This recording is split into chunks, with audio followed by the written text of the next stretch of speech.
Oke teman-teman, di sini kita mau membahas tentang perawatan bibit anggur ya. Dari dia mulai kecil sampai nanti dia bisa kita layak ditaruh di planter bag atau di grounding atau di tempat yang permanen lah. Kira-kira apa aja sih yang harus kita perhatiin untuk merawat bibit anggur ini? Oke, kita simak ya.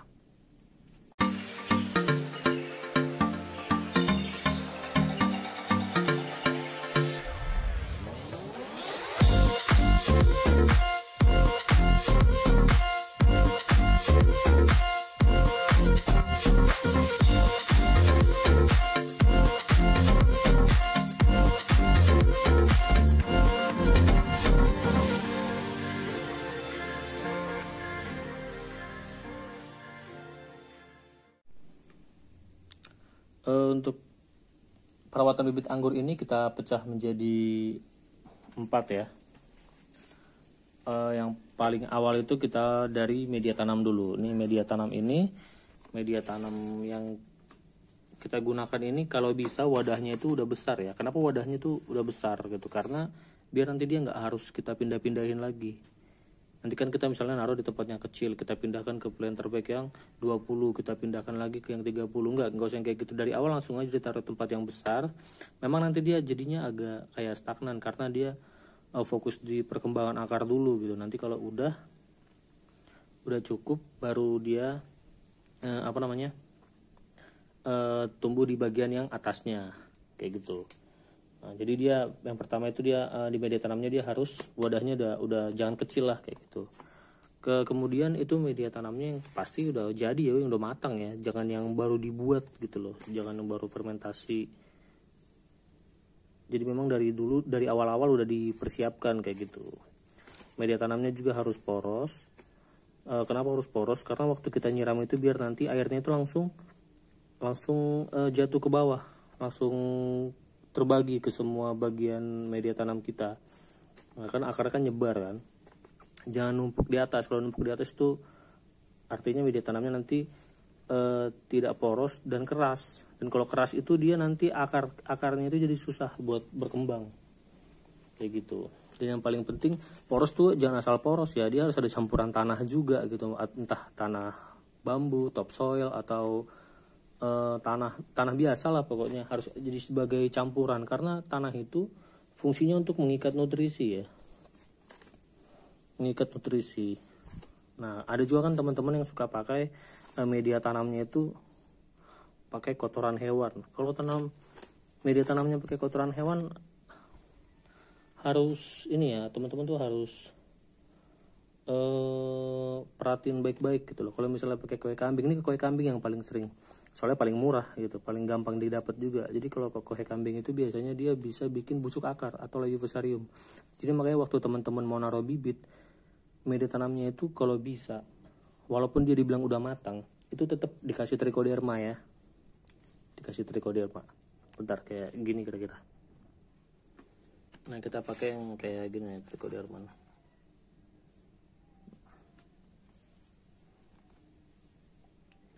Ini banyak kok di toko online, banyak, dan harganya juga nggak mahal lah gitu ya, gampang banget didapat. Dan biasanya tuh kalau misalnya media tanam kita tuh belum matang tuh biasanya ada tuh yang kayak begini nih, ini decomposer. Ini nggak berbahaya ya buat tanaman. Memang dia biasanya tuh tinggalnya di media tanam kita kan tetap ada yang bahkan yang udah difermentasi juga dia masih harus ada yang diurai gitu, makanya dia masih berdiam di sini. Nah tapi kalau terlalu banyak juga katanya kan bahaya gitu.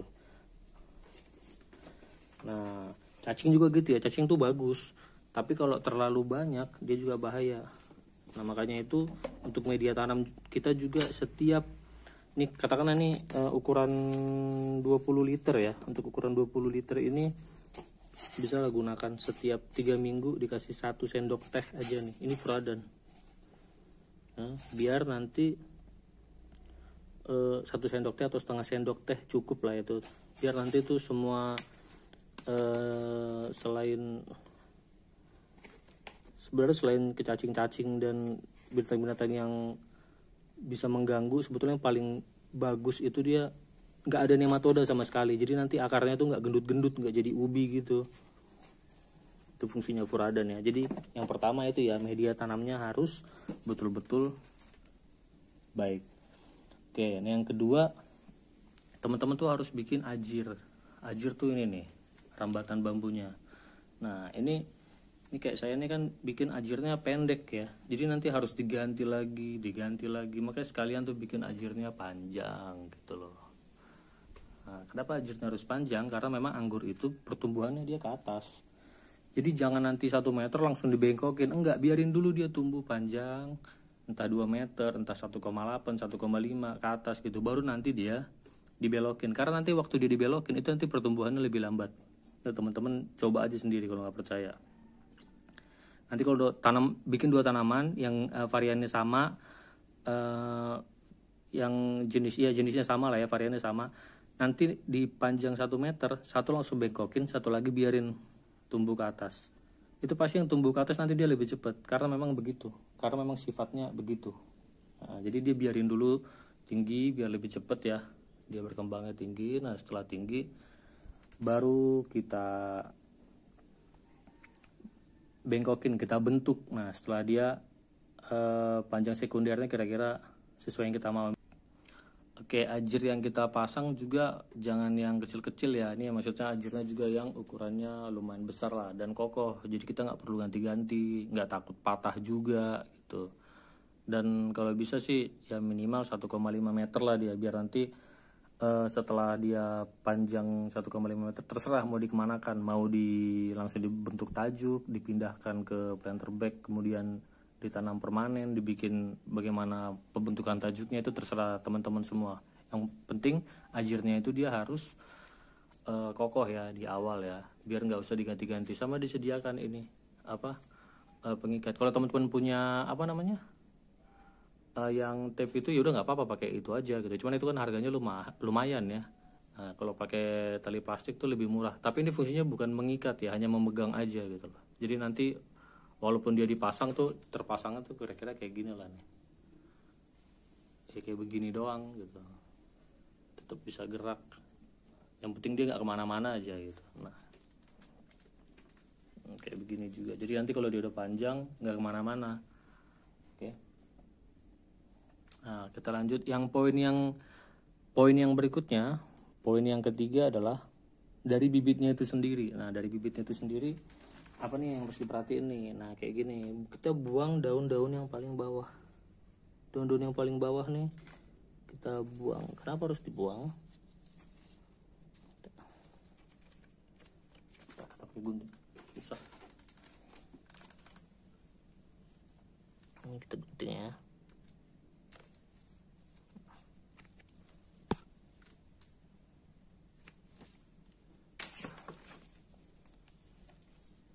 Gini, kenapa daun-daun yang di bawah ini kita buang? Alasannya ya pasti karena daun yang di bawah ini kan cenderung basah ya, begitu kita siram tanaman atau misalnya media tanam kita basah, terus udaranya panas, dia menguap. Nah, belakang daun ini kan dia jadi ada risiko kena jamur. Nah, kalau dia kena jamur, yang bawah kena, ya yang lainnya juga jadinya kena, akhirnya jadinya menular. Padahal kan sepele, cuman gara-gara daun-daun yang di bawahnya basah kayak gitu. Itu makanya daun-daun yang paling bawah itu sebaiknya dibuang aja. Terus kalau misalnya ada kayak tunas-tunas air di bawahnya, ini kayak misalnya kayak begini ya, ini ada tunas air nih bawah. Nah, ini kita tetap pelihara ya, daun yang di bawah ini kita buang, tapi yang di tunas airnya itu boleh kita sisakan sekitar 3-5 daun. Kenapa kita sisakan? Nanti kalau misalnya pun daunnya bagus, bisa fotosintesis, dia bisa membantu untuk pembesaran batangnya gitu loh. Nah, kayak gini. Ini kayak misalnya ini ada satu pohon, dia langsung bercabang kan. Ya, kita lihat ya ini ya. Jadi dari bawah ini dia langsung bercabang. Kalau misalnya teman-teman mau ini kita buang dulu. Ini kalau misalnya teman-teman mau bikin bentuknya double cordon, ya teman-teman bisa ya dari sini nanti di planter bag atau di tanah langsung dipecah dua gitu. Nah ini langsung jadi si sekundernya gitu. Tapi karena ini kita ini mau single cordon ya, jadi ini jangan sayang-sayang, walaupun dia udah segini tetap kita buang. Nah, ini kita ambil dari sekitar 5 mata tunasnya. Oke, kita buang. Sayang kan segini? Enggak juga, karena kita yang penting kan yang di ininya, yang utamanya yang mau kita buat besar. Oke, kita pilih salah satu yang terbaik.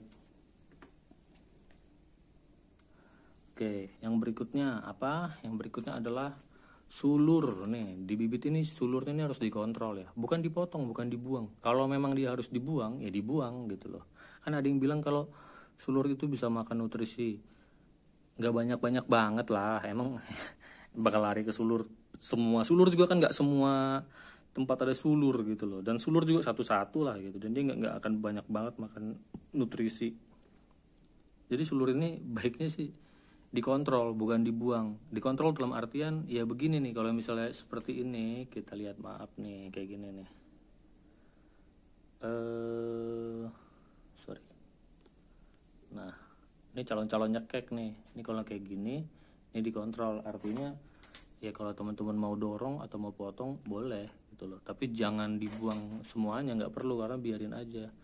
Kita perlu sulur. Kenapa kita perlu sulur? Kita perlu sulur untuk jadi indikator kondisi akar tanaman kita bagus apa enggak gitu loh. Jadi kalau sulurnya bagus artinya tanahnya akarnya di dalam tanah ini juga bagus. Kan nggak mungkin kan kita ngorek-ngorek terus periksa buat lihat kondisi akarnya gitu loh. Jadi kita ngecek dari sulurnya aja. Kalau sulurnya cantik ya pasti akarnya di bawah juga cantik kayak gitu.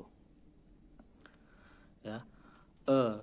Jadi teman-teman yang mau buang boleh buang gitu, karena kan kita juga udah ada yang buat ngiket tadi gitu, atau pakai tape ya. Tapi kalau misalnya mau pakai sulur ya alami gitu, pakai sulur nanti nyangkut di tali boleh, tapi dikontrol karena ada risikonya. Nih sebentar, nah ini contohnya nih, ini contoh pohon kita yang sempet tercekik ya, dia tercekik sulur nih. Nah, kalau dia telat dikit aja penanganannya ini bisa mati sampai ke atas. Nah, jadi sulur itu boleh dibuang, boleh dipelihara, yang penting dikontrol, jangan sampai nyusahin kita sendiri nanti. Oke, ini ya resikonya. Ini atasnya bisa mati loh, ke atas bisa mati karena gimana, nutrisi yang diantar ke bawah nggak ada. Bukan mati sih, mungkin pertumbuhannya aja jadinya lambat gitu, kan kambiumnya rusak. Oke, setelah 3 poin tadi, mulai dari media tanam, ajir sampai ke bibit udah cukup jelas ya. Nah sekarang nih poin yang terakhir, yaitu di pemupukan dan penyemprotan. Ini pemupukan ya, biar tahu ini kan bibit. Kalau bibit dia masih kecil sebaiknya nggak usah dulu di pupuk, karena di media tanamnya udah ada pupuknya gitu, yang tadi si kohe tadi, atau yang dari awal udah pakai TSP gitu, atau ada yang ngasih NPK juga ada gitu, walaupun agak risiko sebetulnya. Nah tapi kalau misalnya teman-teman ngeliat misalnya bibitnya udah kayak gini nih, bibitnya udah ada 10 daun lah gitu, 10 daun, atau dia sulurnya udah ada keluar sulur gitu kan. Nah, artinya kan kalau udah ada keluar sulur berarti akarnya pun di bawah udah bagus, udah kuat. Nah berarti udah bisa dipupuk. Tapi pupuknya juga ya lihat porsinya lah ya. Kalau misalnya pohonnya segini-segini 10 butir juga bisa, 5 sampai 10 butir lah. Bisa pakai NPK, ini bisa yang 16-16 Patani, yang Merauke, ya merek apapun boleh lah kayak gitu kan. Atau kalau temen-temen mau langsung pakai grower biar ngebut ya boleh juga, nggak apa-apa gitu. Dan dikasih juga nih magnesium sulfat setiap 3 minggu. Kalau di sini sih biasa kita pakai setiap 3 minggu ya, biar daunnya bagus. Nah ini kayak misalnya ini belum kena magnesium sulfat nih, jadi biasa aja dia leto-leto. Yang bawah nih kan udah kan, jadi makanya dia kayak ya lebih kokoh lah bentuknya gitu, dan dia lebih hijau biasanya. Jadi dikontrol aja. Sama teman-teman juga jangan overdosis ya. pupuk itu kurang, pohon tuh nggak bakal mati gitu, paling lambat kalau kurang. Tapi kalau berlebihan itu bisa mati pohonnya. Jadi mendingan kurang sedikit lah gitu, daripada dia harus overdosis. Nanti pinggir-pinggirnya pada coklat, busuk, akarnya juga busuk, media tanamnya keras ya. Itu biasanya kalau kebanyakan pupuk tuh kayak begitu. Makanya pemupukan tuh jangan terlalu sayang tanaman terus jadinya berlebihan gitu, jangan ya. Oke, setelah pemupukan yaitu penyemprotan nih. Nah, untuk penyemprotan sendiri, penyemprotan di sini kita fungisida dan insektisida ya. Dan kalau bisa tuh jangan satu brand aja gitu, atau maksudnya jangan satu bahan aktif aja. Jadi cuman pakai ini aja sepanjang tahun, atau pakai ini aja sepanjang tahun, enggak gitu. Sesekali tuh harus untuk insektisida ya harus diganti-ganti, terkhusus nih untuk insektisida. Kalau yang buat fungisida, kalau saya sih di sini pakainya ini Antrakol tuh rutin ya, yang rutin setiap minggu, intervalnya tuh setiap minggu dia. Tapi kalau misalnya hujan lagi nggak karu-karuan, biasanya tuh dia ada juga penyakit, entah karat daun, entah embun tepung gitu ya. Nah itu kita pakainya pakai ini buat ngobatin. Jadi ini dipakai kadang diganti-gantian, kadang ini yang terus-terusan gitu. Ini hanya dipakai untuk ketika dia ada masalah aja kayak gitu. Di sini juga untuk insektisidanya kan ada banyak banget ya pilihannya, tapi saya pakai ini karena memang masalahnya di tempat saya tuh itu semut, trip kayak gitu, selalu itu, sama belalang dan apa sih namanya tuh yang tengoteng ya, tengoteng yang suka gigitin daun tapi sampai tengahnya bolong gitu. Biasa tuh ya tengahnya doang bolong, pinggirnya emang enggak gitu kan. Kalau misalnya ulat kan dari samping, kalau tengoteng tuh dari tengah. Nah itu biasanya sih pakai ini buat oteng-oteng. Ini khusus untuk semut, ini untuk si trip.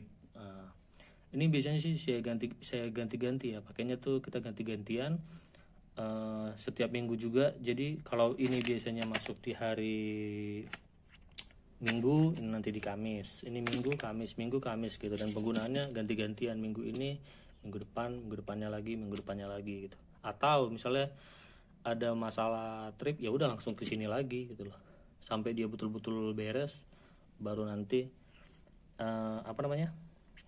balik lagi kayak siklus normal gitu. Jadi itulah kira-kira penjelasannya ya teman-teman ya, tentang perawatan bibit anggur supaya dia nanti bisa tumbuh baik sampai nanti akhirnya dia layak untuk dipindahkan ke tempatnya yang permanen gitu ya. Ya teman-teman ya, semoga video ini bermanfaat buat teman-teman semua ya. Kalau teman-teman mau bantu share atau subscribe boleh, oke? Boleh banget. Thank you teman-teman.